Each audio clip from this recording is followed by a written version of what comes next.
इसका मतलब ये साफ था कि इनकी मंशा ही नहीं है कि किसी भी प्रकार से जो रिक्शा चलाने वाले लोग, जो नाला साफ करने वाले लोग हैं, जो दिहाड़ी मजदूर है, जो भूमिहीन है, जिसको खाने का ठिकाना नहीं, भीख मांगता है, वो लोग मुख्य धारा में आए। वो लोग, वैसा समाज जो अंतिम पैदान पे खड़ा है, वो आगे आए, सबके साथ बैठे, सब बराबर रहे।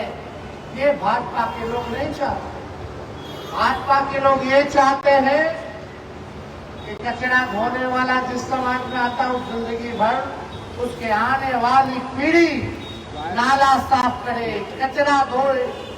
रिक्शा चलाने वाले का बेटा जिंदगी भर, उसकी आने वाली पीढ़ी रिक्शा चलाने का काम करे। जो भूमिहीन है उसको जमीन न दो, जो भिखारी है उसको जिंदगी भर भिखारी बना करके रखो। यही भाजपा की असल मानसिकता है। यानी जो चंद लोग हैं, मलाई खाने का अधिकार उन्हीं को है, नहीं बोला जाता है। कोई लोग मिश्रा लिखता है, कोई लोग तिवारी लिखता है, कोई लोग यादव लिखता है, कोई लोग सिंह लिखता है, कोई लोग श्रीवास्तव लिखता है, कोई लोग पाल लिखता है, कोई लोग दास लिखता है, कोई लोग कुशवाहा लिखता है।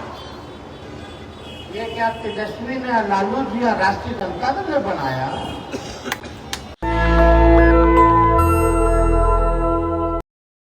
आती है प्रस्ताव सदन में और उसके बाद ही ये तय होता है। इसका मतलब ये साफ था कि इनकी मंशा ही नहीं है कि किसी भी प्रकार से जो रिक्शा चलाने वाले लोग, जो नाला साफ करने वाले लोग हैं, जो दिहाड़ी मजदूर है, जो भूमिहीन है, जिसको खाने का ठिकाना नहीं, भीख मांगता है, वो लोग मुख्य धारा में आए। वो लोग, वैसा समाज जो अंतिम पैदान पे खड़ा है, वो आगे आए, सबके साथ बैठे, सब बराबर रहे। ये भाजपा के लोग नहीं चाहते। भाजपा के लोग ये चाहते हैं कि कचरा ढोने वाला जिस समाज में आता है, जिंदगी भर उसके आने वाली पीढ़ी नाला साफ करे, कचरा धोए। रिक्शा चलाने वाले का बेटा जिंदगी भर, उसकी आने वाली पीढ़ी रिक्शा चलाने का काम करे। जो भूमिहीन है उसको जमीन न दो, जो भिखारी है उसको जिंदगी भर भिखारी बना करके रखो। यही भाजपा की असल मानसिकता है। यानी जो चंद लोग हैं, मलाई खाने का अधिकार उन्हीं को है। अपने यहाँ 10-10-12 नौकर रखेंगे, लेकिन उस समाज का नहीं सोचेंगे। हम लोगों ने जाति आधारित करना है। बात ये समझने की जरूरत है, ये है क्या, गिनती क्यों जरूरी है? आखिर क्यों सभी बड़े बड़े समाजवादी नेता समय समय पर जाति आधारित घटना की बातें की? जो महापुरुष रहे, जो हम लोगों के नेता रहे, सब लोगों ने आरक्षण की बात की और उन्हीं तबकों की बात की जो समाज में अंतिम मैदान पर खड़ा है। चाहे दलित हो, आदिवासी हो, पिछड़े हो या कि पिछड़े हो। आज भी समाज में देखिएगा कि भेदभाव होता है। जाति का नाम लेकर के लोग गाली देता है, फल्ला फल्ला फल्ला, क्या क्या लोग नहीं बोलता। आज भी देखिएगा इस तरह की चीजें। दलित का लड़का का बेटा का अगर शादी हो रहा है तो घोड़ी पे नहीं बैठेगा, मंदिर में पूजा नहीं करेगा, क्या व्यवस्था। लेकिन आज इस बात की जरूरत है गिनती क्यों होना। आज जब हम लोग गिनती की बात करते हैं तो लोग बोलते हैं कि ये बांटने का काम कर रहे हैं। राष्ट्रीय जनता दल, लालू जी, तेजस्वी, ये लोग जात को लड़ाना चाहता है। मेरा सवाल है, जो लोग हम पे सवाल खड़ा करते हैं, हम उनसे पूछना चाहते हैं। कोई लोग नाम लिखते हैं, अपने नाम के आगे सरनेम बोला जाता है। कोई लोग मिश्रा लिखता है, कोई लोग तिवारी लिखता है, कोई लोग यादव लिखता है, कोई लोग सिंह लिखता है, कोई लोग श्रीवास्तव लिखता है, कोई लोग पाल लिखता है, कोई लोग दास लिखता है, कोई लोग कुशवाहा लिखता है। ये क्या तेजस्वी ने, लालू जी और राष्ट्रीय जनता दल ने बनाया? पहले से ही बांटने का काम किसने किया? किसने यादव बनाया? किसने मिश्रा बनाया? किसने दास बनाया? किसने कुशवाहा बनाया? हम तो वो बात कर रहे हैं, चाहे सिंह हो, चाहे श्रीवास्तव हो, चाहे पाल हो, दास हो, यादव हो, चाहे स्वर्ण जाति के लोग हो, पिछड़ी जाति के लोग हो, अति पिछड़ी जाति के लोग हो, दलित हो, आज उनकी स्थिति क्या है जरा ये पता करो। ये पता करो कि गरीबी सबसे ज्यादा किस जाति में है। चाहे जिस जाति में गरीबी है, गरीबी हमारा दुश्मन है, उसको मिटाने का काम करो। नहीं तो हम लोग चाहते हैं। कितना दूर तक पटना जैसा शहर में रात रात भर हम शहरी विकास मंत्री तो रिक्शा चलाने वाले, दूसरा जिला से आया हुआ, चारा नहीं है, कोई कमाई नहीं है, नौकरी नहीं है बिहार में, दिन रात मजदूरी करता है, लेकिन फिर भी जो है उधार नहीं दे पाता। फुटपाथ पे सोता, कहीं चले जाइए, यहाँ ऑफिस के बाहर चले जाइए, पूरा रोड फुटपाथ पे गरीब सोता। स्टेशन चले जाइए, कहीं चले जाइएगा आप, चाहे गांधी मैदान के पूरा सर्किल घूम लीजिए, सब किनारे किनारे वही लोग, बेचारा ठेला वाला, टेम्पो वाला, सब लोग सोता। कौन जाति के हैं भाई? कौन जाति के हैं? हम तो बस यही ना पता करना चाहते हैं कि चाहे कोई जाति में अगर गरीबी है, उस गरीबी को हम लोग खत्म करें, और गिनती होगा तब ना स्थिति पता चलेगा। देश में कितने राज्य हैं, राज्यों में कितने जिले हैं। अब हर सरकार जो पेड़ का गिनती करता है, बाघ का गिनती करता है, बिल्ली का गिनती करता है, मगरमच्छ का गिनती करता है। आखिर क्यों? कि भाई कोई चीज महत्वपूर्ण चीज है, विलुप्त ना हो जाए। बाघ जो है, आने वाले समय में बाघ गायब ना हो जाए इस संसार से, तो उसको प्रिजर्व करके हम लोग रखे, बचा करके रखे। कई पक्षियों को नियम लगाया कि पक्षी आप नहीं खा सकते, इलीगल है, नहीं तो विलुप्त हो जाएगा, संसार से गायब हो जाएगा। पेड़ पौधा की संख्या बढ़ी रहेगी, बढ़ेगी, तो अपना घर है कि नहीं है, उसको अपना नौकरी है कि नहीं है, तब तक कैसे पता चले? इसीलिए हम लोग अपनी मांग रहे, लालू जी की मांग रही कि भाई किसी भी कीमत पर हम लोग जो है गिनती कराएंगे, कौन जाति के कितने लोग हैं और उनकी स्थिति क्या है, उसी हिसाब से सरकार में जो लोग बैठेगा वो उसी हिसाब से उनके लिए योजना लाएगा, ताकि उनको मदद करे, उनको उठाने का काम करे। आज बजट बनता है, 2-2 लाख करोड़ के ऊपर का बजट चला गया है, उसमें से गरीब को क्या खर्च कितना पहुंच रहा है, कितना पहुंच रहा है? अरे चौधरी जी ने कहा कि दलितों का जो है स्कॉलरशिप जो है खत्म कर दिया गया, छात्रवृत्ति खत्म कर दी गई, अति पिछड़ों का छात्रवृत्ति खत्म कर दिया गया। तो बात यह है हम लोगों को समझने की, जो सदियों से जो हम लोगों को गुलाम बनाए हुए हैं, जो मानसिक गुलामी देते हैं, आज उन्हीं लोगों को पीड़ा है कि भाई गिनती हो जाएगी तो सच्चाई सामने आ जाएगा। आदमी बीमार है, हड्डी हड्डी टूटल है, तो डॉक्टर साहब के पास जाइएगा तो एक्सरे कराइएगा ना, पता चलेगा कि टूटल है कि सूजन है कि क्या है रे भाई। कराता है कि नहीं कराता? तो वही ना बीमारी जो हम लोगों में है, जो गरीबी, उसका सच्चाई पता कराने का एक्सरे मशीन है जातीय जनगणना।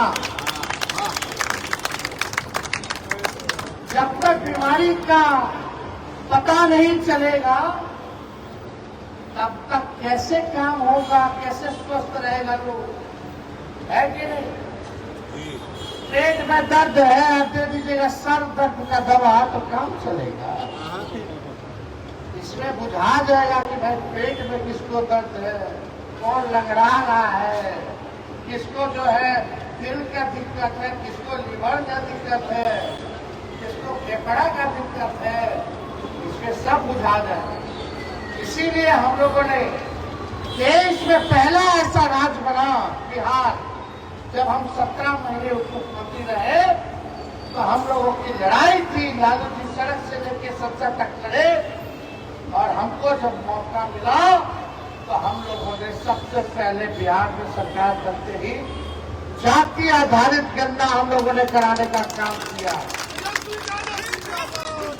हमें पता चला कि उस जाति के लोग इतने गरीब हैं, पिछड़े उनसे ज्यादा गरीब है, अति पिछड़े उनसे ज्यादा गरीब है, दलित उनसे ज्यादा गरीब है, अल्पसंख्यक गरीब है, और आदिवासी जो बिहार में है सबसे गरीब हमारे आदिवासी लोग हैं।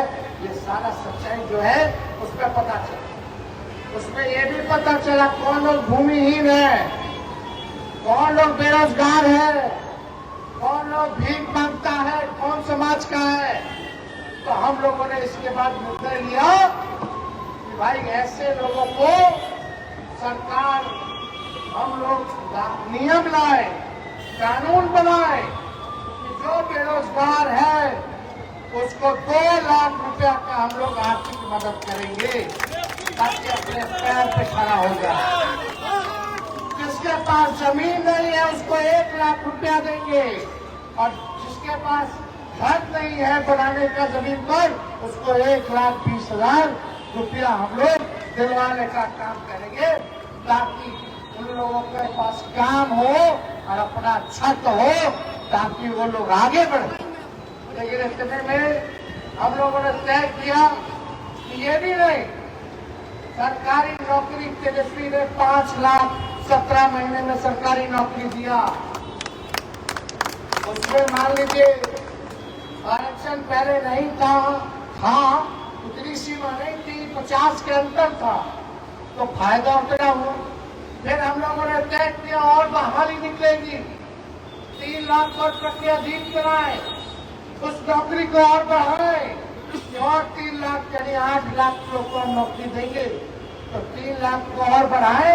और उसमें हम लोगों ने तय किया कि भाई हम लोग आरक्षण को बढ़ा दें, क्योंकि जिसकी जितनी आबादी, जिसकी जितनी संख्या भारी, उसी हिसाब से उनको उनका अधिकार सम्मान मिलना चाहिए। तो हम लोगों ने 50 से जो नीचे था उसको 65% कर दिया, और 10% जो EWS का जो था उसको एज इट इज रखा, ताकि जो भी सरकारी नौकरी होगी तो समझो कि 65% जो लोग हैं उनको पूरा नौकरी मिले, जो समाज के हाथ है। लेकिन इतने में हमारे चाचा जी पलट गए।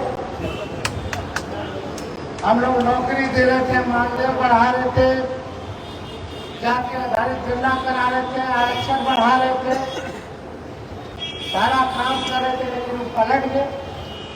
वो पलटे पलटे क्या किए नहीं किए, लेकिन उन्हीं का मंत्री साहब मेरे साथ बैठ करके प्रेस कॉन्फ्रेंस किया। अब मुख्यमंत्री नीतीश कुमार बार बार बोलते थे, जब जाति आधारित गणना हम लोग कराए तो भाजपा वाला सब कोर्ट चला गया, कोर्ट से रखवाना चाहता था, हम लोग सुप्रीम कोर्ट जाकर के जीत के आए। फिर यही बात हुआ कि भाई ये आरक्षण जो बढ़ाए हैं, ये आरक्षण देखो फिर भाजपा वाला खत्म करवाएगा। हम तो उसी टाइम समझ गए थे, इसीलिए अनुसूची 9 में डलवाना चाह रहे थे कि अनुसूची 9 में आ जाएगा तो आपका आरक्षण बचा हुआ रहेगा, उसको कोई खतरा नहीं रहेगा, गरीब को उसका अधिकार मिलता रहेगा। अपील करते रहेंगे मोदी जी से, मोदी जी एक बार भी ध्यान नहीं दिए, खत्म कर दिया। और अभी जब चाचा जी पलट गए, भाजपा आया तो फिर बीजेपी वाला कोर्ट जाकर के इसको रुकवा दिया। बताओ इसमें किसका नुकसान? तेजस्वी का क्या नुकसान है?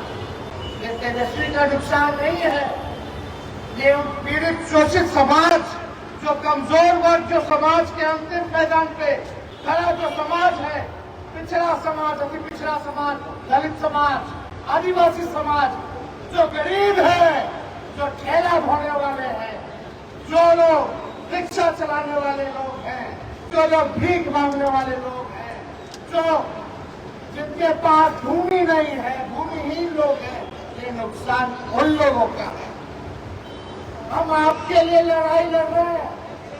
हम तो यही चाहते हैं कि बिहार के लोग, सब लोग इस लड़ाई में एकजुट होइए। जब तक आप लोग एकजुट नहीं होइएगा, ये भाजपा की पार्टी अमीरों की पार्टी है, इनको गरीबों से लेना देना नहीं है, ये आरक्षण विरोधी है।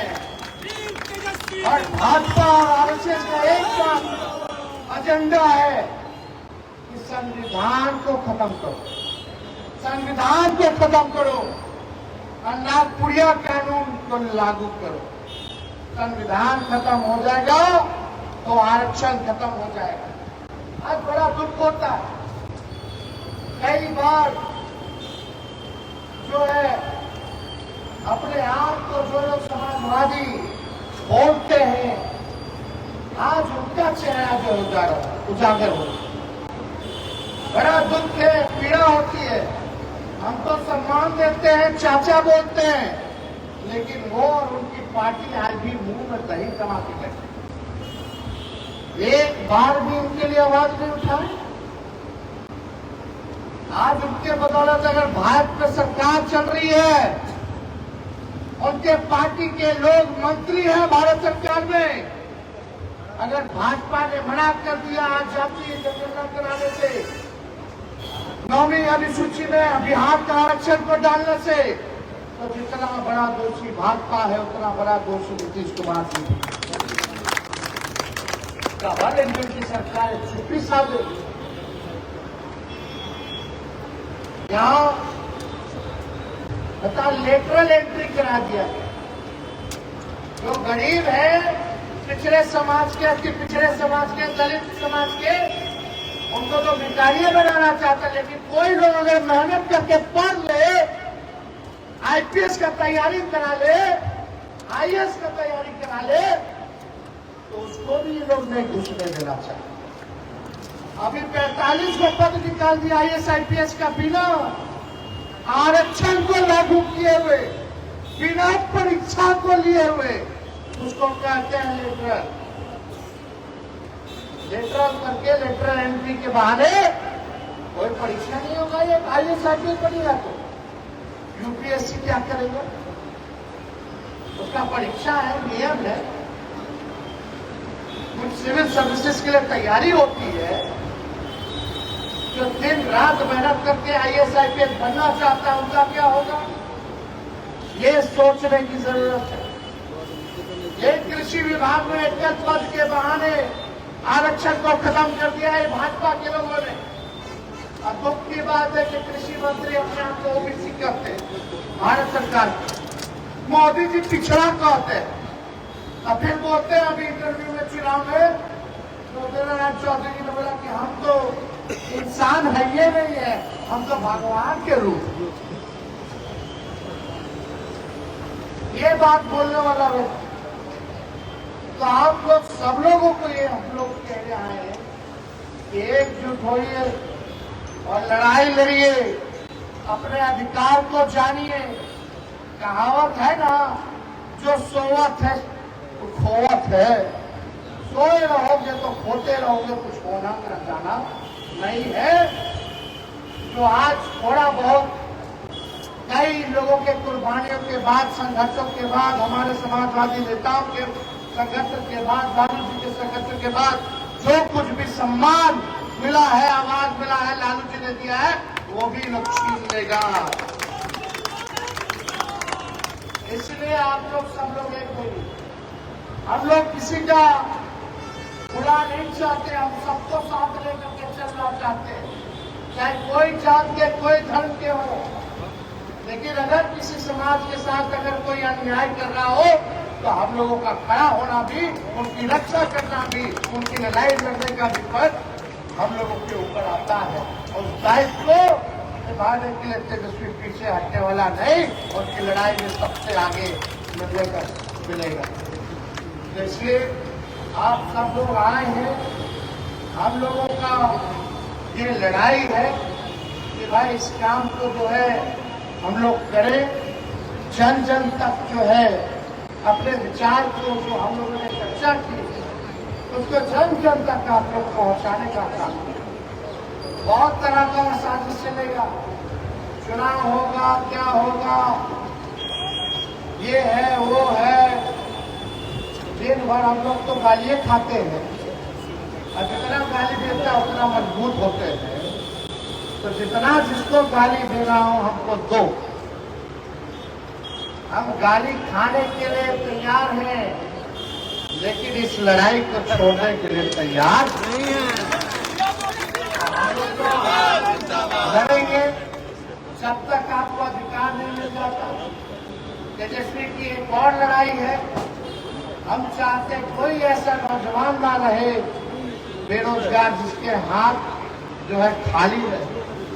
मेरी इच्छा है कि हर एक बेरोजगार को, हर एक नौजवान के हाथ में हम लोग काम देने का काम करें, ताकि उसका घर बन जाए, उसका जीवन भविष्य सुधरे। ये बेरोजगारी की लड़ाई जो है, ये भी साथ साथ हम लोग जो है लड़ाई लड़ने का काम करें। लेकिन आज देख लीजिए, सत्ता में जो लोग हैं क्या काम कर रहे हैं?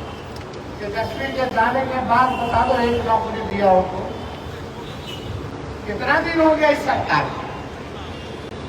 अब भाजपा के एगो ना दू गो डिप्टी सीएम, अरे एगो काम बता दो। तेजस्वी तो गिरा देगा, हम जो रहे काम गिराए हैं। लेकिन भाजपा के उप मुख्यमंत्री दो वो है, दोनों का एक एक कोई काम गिरा दे, जो एक काम किया हो, बताओ एक कोई काम किया हो भाजपा का उप मुख्यमंत्री। एक एक काम है कि दिन रात लालू जी को और हमको गाली देना। जाते जाते मेरे तो इन पेपर लिख गया और क्या हुआ रे भाई, पुलिया गिर रहा है कि नहीं? दिन रात हत्या लूट हो रहा है, जनप्रतिनिधियों की हत्या हो रही है, गोली मारा जा रहा, वेबसाइटों पर हमला हो रहा है। कोई सुनने वाला है? कोई देखने वाला है? बस इनको चुनाव जीतना है। चुनाव काहे जीतना है? आपके भलाई के लिए नहीं, बिहार के तरक्की के लिए नहीं, तो खुद बने रह जाए मलाई खाने के लिए, इसलिए चुनाव। हम लोग तो इतना सा विपक्ष में रहे, और तेजस्वी राजनीति में तब आए जब हम विपक्ष में थे। हम पे केस मुकदमा किया सब कर लेने दो। जो सांच को आंच किस बात की? सच की जीत होती है, सच की जीत होती है। और अभी भी देखिए कब से 17 से मुकदमा करना मेरे ऊपर क्या हो गया, और मजबूत हुए कि नहीं हुए? हर जगह झूठ दिखता नहीं। इसलिए आप सब लोगों से यही कहना है, ये लोग जो लोग सत्ता में हैं, जो आज गाली दे रहे हैं, आज हम लोग धरना प्रदर्शन कर रहे हैं, तो उनके जो लोग हैं, उस समय मंत्री थे, अभी कार्यकारी राष्ट्रीय अध्यक्ष बने हैं, वो शायद बोले हैं कि लोग नौटंकी कर रहा है। जो कार्यकारी राष्ट्रीय अध्यक्ष है, तो मंत्री थे जब हम मुख्यमंत्री थे, वो मेरे साथ ही ना बैठ के प्रेस कॉन्फ्रेंस कर रहे थे भाई। मुख्यमंत्री जी के सब मंत्री सब मेरे साथ ही ना बैठ के प्रेस कॉन्फ्रेंस मेरे नेतृत्व में किया कि भारत सरकार को हम लोगों ने भेजा है 9वीं अनुसूची में डालो, और भारत सरकार जो है बेईमानी कर रहा, आरक्षण विरोधी है। वही लोग ना बोलते थे। हम जनता दल यूनाइटेड के लोगों से केवल एक सवाल पूछना चाहते हैं, अगर पत्रकार भाइयों इस सवाल का जवाब ले, चाहे वो कुछ भी बोले, एक सवाल का जवाब लेकर के आ जाना, पूछना कि वो लोग चाहते हैं कि नहीं चाहते हैं कि इस आरक्षण को 9वीं अनुसूची में डाला जाए या ना डाला जाए, हाँ या ना। जरा पूछना नीतीश बाबू से, नीतीश जी तो बोलेंगे नहीं कुछ,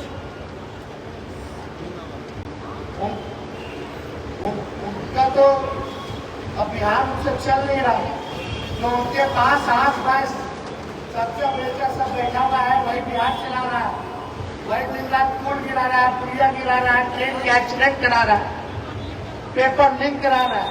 बिहार तो चल रहा है, लेकिन उन नेताओं से पूछो जो लोग एरिया लगा करके गाली देते हैं, दिन भर विकास मॉडल की दुआई देते हैं बिहार में, उनसे पूछो अनुसूची 9 में शामिल होना चाहिए कि नहीं होना चाहिए। और जब तेजस्वी जी प्रेस कॉन्फ्रेंस कर रहे थे सचिवालय में मंत्रिमंडल में, तो आप प्रेस कॉन्फ्रेंस में आप भी बैठ के बोले थे कि नहीं बोले थे? और अब क्या चाहते हैं, हाँ या ना? क्या जनता दल यूनाइटेड के लोग इस सवाल का जवाब दे सकते हैं? अगर हाँ, तो तुम तो भारत सरकार में भी हो, बिहार सरकार में भी हो, तुमको मांग क्या करना है? तुमको तो करना है। अभी तो नरेंद्र मोदी जी के नक्की तो वही ना दबाए हुए हैं तो आने के लिए, वो हट जाएंगे तो भारत सरकार गिर ना जाएगा, तो काहे नहीं डलवा देते हैं भाई। भारत सरकार नहीं बनी, मोदी जी फिर तीसरा बार बने प्रधानमंत्री, बोल रहा थे कि बिहार को नहीं देंगे विशेष राज्य का दर्जा। अरे बोले कि नहीं बोले? हाँ बोले। पार्लियामेंट में बोले कि नहीं बोले? बोलते हैं। कैसे मुख्यमंत्री है? 3 बार से प्रधानमंत्री नरेंद्र मोदी बन रहे, और तीनों बार बिहार और गरीब सब लोगों की भूमिका है, पूरे बिहार की भूमिका है उनको प्रधानमंत्री बनाने में। लेकिन पूछो बिहार को क्या मिला है भाई? विशेष राज्य का दर्जा भी मना कर दिया, 9वीं अनुसूची में भी नहीं डालेंगे, आरक्षण को भी खत्म करेंगे, अल्पसंख्यकों पर वक्फ बोर्ड का कानून ला करके तरह तरह का जुर्म ढाया जा रहा है। लेकिन मुख्यमंत्री इसमें भी चुप रहेंगे। खाली चुप रहने के लिए मुख्यमंत्री बनाया गया कि काम करने के लिए बनाया? मुख्यमंत्री राज्य का नेता होता है, और राज्य के नेता से पूछो कि इस पे आपकी प्रतिक्रिया क्या है, राय क्या है। अगर नहीं दे सकता तो किस बात का नेता? ये जवाब देना चाहिए। क्या राय है अगर नीतीश कुमार जी में हिम्मत, क्या प्रेस कॉन्फ्रेंस बुला करके या जनता से संवाद करके वो मोदी जी को कहेंगे कि अनुसूची 9 में डालो बिहार का रक्षा? हम भी देखते हैं कौन कितने घाट कितने पानी में है। तो बोले ना बोले, लेकिन इस लड़ाई को किसी भी कीमत पे, चाहे भारत सरकार हो या प्रधानमंत्री को घुटने पर टिकाना पड़े, हम लोग टिकाने का काम करेंगे। लेकिन किसी भी कीमत पर पूरे देश में जातीय जनगणना करवाने का काम करवाएंगे और बिहार के आरक्षण को 9वीं सूची में डालने का काम। लेकिन इसमें बस आप लोगों का साथ चाहिए। हम पूछना चाहते हैं, हाथ उठा के बताइए, मिलेगा कि नहीं मिलेगा? लड़ाई लगेगा ना, साथ मिलेगा ना, तो यहीं से हल्ला बोला जाएगा, अपना अधिकार लिए। नेशनल दस्तक की आपसे गुजारिश है कि अगर इसको बचाना चाहते हैं तो नेशनल दस्तक को सब्सक्राइब करने के लिए रेड कलर के सब्सक्राइब बटन को दबाएं, फिर बेल आइकन की घंटी दबाएं। नेशनल दस्तक को बचाने के लिए बहुत जरूरी है कि हर खबर को शेयर करें, लाइक करें, कमेंट जरूर करें।